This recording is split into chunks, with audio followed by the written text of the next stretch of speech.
Alors, on va continuer avec un étirement. Je m'appelle Marie-Josée. Deuxième programme d'étirement. On commence chien renversé.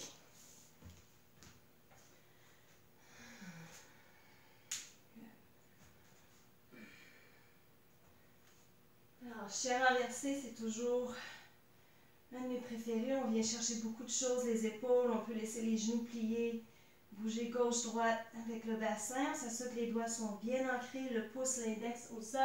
Et on y va pour un lunge. Alors, on mène le pied droit devant, genou arrière au sol. On remonte les mains sur le genou. Les bras vers le ciel. Alors, chaque étape devient une option. Si vous sentez que la difficulté augmente dans les étirements, restez dans la première version. Ici, on peut aller chercher mouvement sur les côtés, derrière, bien ancrer les pieds.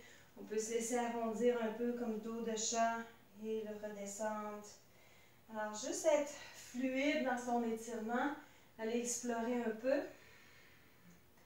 Le pied arrière est toujours pesant, le bas du ventre fort. On maintient le ventre, lève le cœur.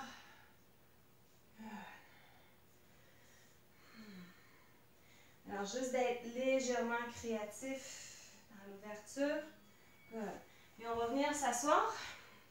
Les pieds à la largeur du tapis. On va laisser les genoux tourner dans la gauche ou la droite. Les genoux ne se touchent pas. On continue de tourner vers l'extérieur pour une torsion. Amène les coudes au sol. On va garder pour l'instant la tête supportée. S'il y a un coude qui se lève, on a juste besoin de se ramener vers son genou jusqu'à ce qu'on garde les deux coudes au sol. Et éventuellement, on va un petit peu plus loin vers l'arrière, en autant que les deux coudes soient au sol.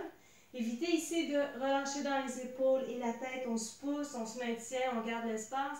Mais on peut aller plus bas, tête au sol. Respire doucement. Vous devrez sentir un bon étirement ici, côté de la taille. Et ça va être différent pour chacun. C'est le temps de ralentir la respiration.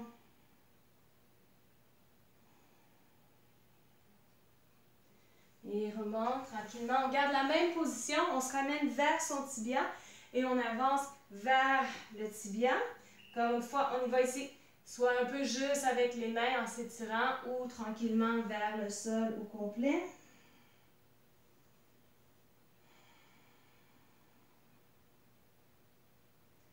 On garde le ventre entré juste un petit peu. Toujours un léger soutien. Essaie de respirer très large dans la cage thoracique en allongeant le plus possible la colonne.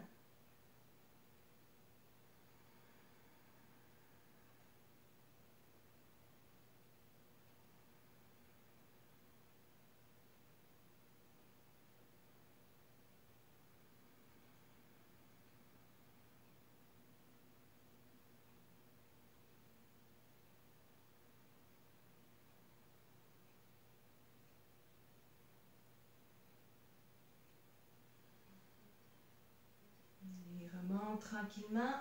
Alors, dernier étirement ici, on s'en va dans le double pigeon, on l'appelle aussi en anglais le fire log.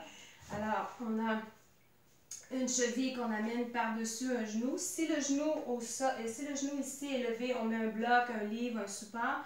Même chose ici, le genou est levé, on met un support qu'on peut changer tranquillement durant l'étirement. Donc, plus on commence à s'assouplir, plus on peut changer nos soutiens. Alors, pour certains, cela est vraiment difficile, pour d'autres, très facile. On peut allonger les mains vers l'avant sans être arrondi. Donc, si on sent qu'on est arrondi de cette façon, restez avec les mains derrière, commencez à ouvrir. Et une version un petit peu plus facile, on pourrait avoir simplement une jambe allongée et une jambe pliée de cette façon. Commencez avec la première étape. Si c'est facile, ça se peut que les pieds soient sur les mollets. Donc, on s'assure qu'on vient chercher cheville et genoux avant de bouger un peu plus dans l'étirement. Et on relâche. Et on revient chien renversé. Et on va faire l'autre côté. Tiens, je vais me tourner comme ça. Alors, on y va avec pied gauche. Et chercher un peu de mouvement ici dans la jambe, le fémur, le bassin. On lève les bras. Et croiser les doigts de l'autre façon, de façon plus irrégulière. Et viens chercher du mouvement sur le côté. Encore une fois, juste en exploration. On étire. Et revient vers l'arrière. Alors, le mouvement avec la colonne se fait surtout ou plus facilement quand on est en bonne. On est bien ancré avec les pieds, les jambes. On a notre support.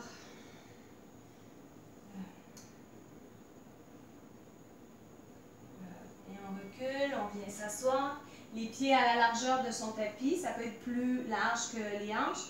On tourne sur le côté et complètement vers l'arrière, torsion. On commence avec les coudes, les mains ou les coudes au sol.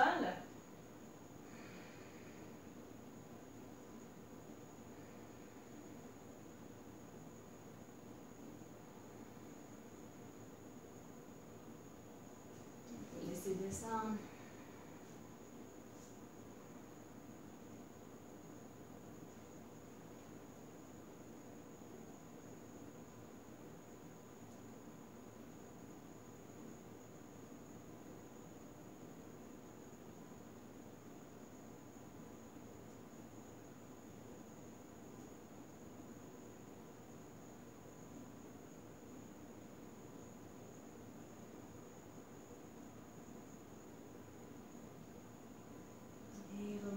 Tranquillement, on se retourne vers le tibia, donc on essaie éventuellement d'aller dans la direction perpendiculaire au tibia.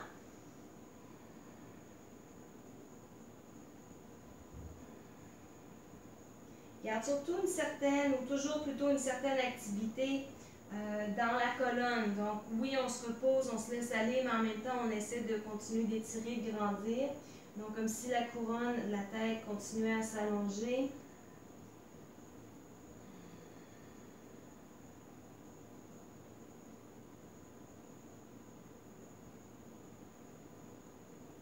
Soyez attentif à votre respiration, très calme, très longue.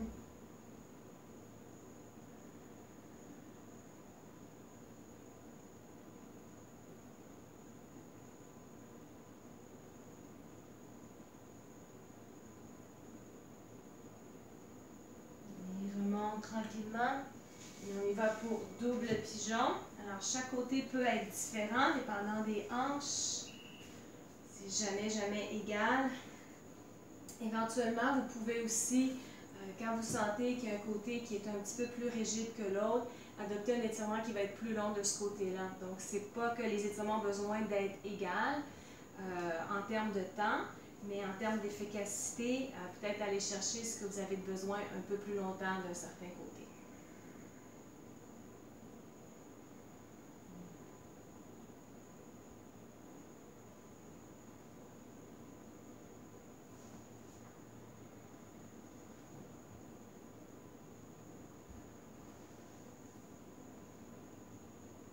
Ici aussi, je continue d'étirer le cœur vers l'avant. Je ne fais pas juste me laisser arrondir ou tomber avec les épaules. On étire, je pousse légèrement même mes coudes sur les tibias pour étirer vers l'avant. Et remonte, ramène les jambes ensemble. On tape un peu et relâche. Bonne journée.